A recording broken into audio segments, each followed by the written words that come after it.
The flight of the ZR-3. The Outlook, October 22nd, 1924.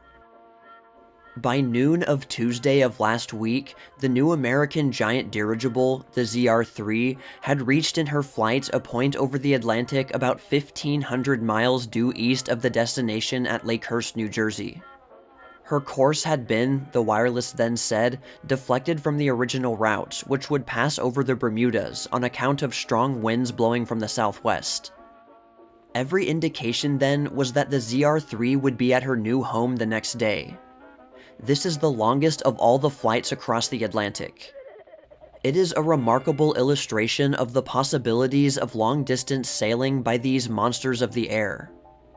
The distinction between the Shenandoah and the ZR-3 as to type is that the former has been described as a military laboratory designed for experiment and the development of the theory and practice of the big dirigible, whereas the ZR-3, a bit shorter but wider, has been planned and equipped with a view to carrying a fairly large number of persons and a considerable weight in the form of cargo, thus opening, it is hoped, the way to the use of this type of airship for the carrying of passengers and freight.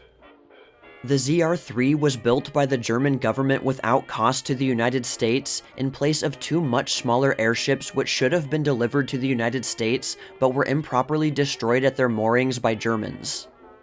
The German government was all the more ready to comply with this just demand because it evidently wishes to keep going the industry of building Zeppelins. The ZR-3 left Friedrichshafen on the morning of October 12th, passing over Bordeaux into the Bay of Biscay that afternoon, and her wireless signals when she flew over the Azores at 9:30 on Monday night were picked up by American wireless stations. It was then figured that the entire voyage might be accomplished in 72 hours, but the later reports as to the change of route and prevalence of winds made that quite improbable. Some parts of the journey were made at a speed of about 65 miles an hour, which would be fast time even for an express train. Her passengers and crew are described as enjoying the comfort of the sleeping and eating accommodations pretty much the same as if they were in a Pullman car. 32 men comprised the total of crew and passengers. The direction of the flight was in the hands of a German chief, Dr. Echner, and a German crew, although there were 4 Americans on board, all of them naval officers. Meanwhile, the Shenandoah continued her 7,000-mile trip to the Pacific coast and back to New Jersey after a short delay caused by trouble not of a very serious character.